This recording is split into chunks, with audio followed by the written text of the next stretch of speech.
Ang pagiging isang marino ay hindi basta-basta.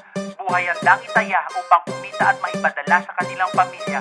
Sila ay parang mga presong nakakulong sa gitna ng dagat sa barko at nakikipaglaban sa kalungkutan, mga pirata, alon at bagyo. Ako'y isang simang kadete, baguhan bagito. Napakasaya ko dahil unang sampa sa barko. Sa wakas maiikot ko na rin ang buong mundo, kapalit na may kalungkutan pagsasakripisyo. Akala ko nung una ako'y makakalaya na sa dinanas kong kahirapan mula pagkabata. Buwis buhay ay inalay, lungkot, pawis at dugo. Isang taon na mawawalay sa mga mahal ko. Tinibayan aking dibdib, linakasan ng loob. Sinabayan ko ng dasal sa tuwing di makatulog. Bawal ang patamad-tamad, magulang sa trabaho. Kung ayaw mapagalitan, pauwiin ni tanong. Maging masipag, matyaga at palaging alerto. At importante marunong makisama sa barko. Safety first para iwas ka sa kapahamakan. Makalaya sa kulungan sa gitnang karagatan. Barkong kulungan, tinurik kong tahanan. Barkong kulungan, puno ng kalungkutan. Barkong kulungan, along tanging kalaban. Bayaning nakakulong sa gitna ng karagatan. Barkong kulungan, tinurik kong tahanan. Barkong kulungan, puno ng kalungkutan. Barkong kulungan, along tanging kalaban. Balang araw makakamit din namin kalayaan. Unang kapitan namin barko naging masaya, ngunit nang mapalitan siya lahat biglang nag-iba. Sa bawat Saturday party kanyang kinakansela. Araw-araw parang Monday at walang pahinga. Utos dito, utos doon at pasigaw-sigaw pa. Akala mo sinong perfecto, sit-sit sa kumpanya. Tapos nag-order siya ng lechon na napakaliit.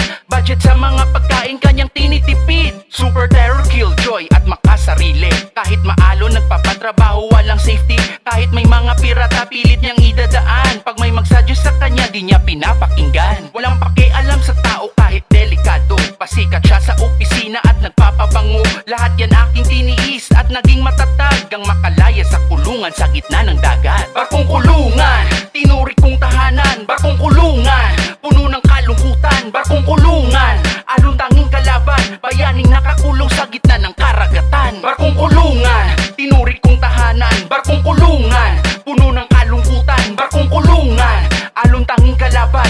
Balang araw makakamit din namin kalayaan. Barkong kulungan, tinurik kong tahanan. Barkong kulungan, puno ng kalungkutan. Barkong kulungan, along tanging kalaban. Bayaning nakakulong sa gitna ng karagatan. Barkong kulungan, tinurik kong tahanan. Barkong kulungan, puno ng kalungkutan. Barkong kulungan, along tanging kalaban.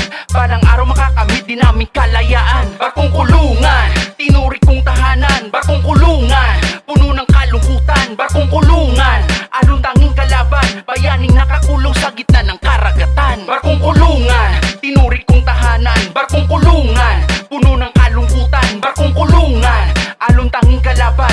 Balang araw makakamit din namin kalayaan. Barkong kulungan, tinurik kong tahanan. Barkong kulungan, puno ng kalungkutan. Barkong kulungan, along tanging kalaban. Bayaning nakakulong sa gitna ng karagatan. Barkong kulungan, tinurik kong tahanan. Barkong kulungan, puno ng kalungkutan. Barkong kulungan, along tanging kalaban. Balang araw makakamit din namin kalayaan.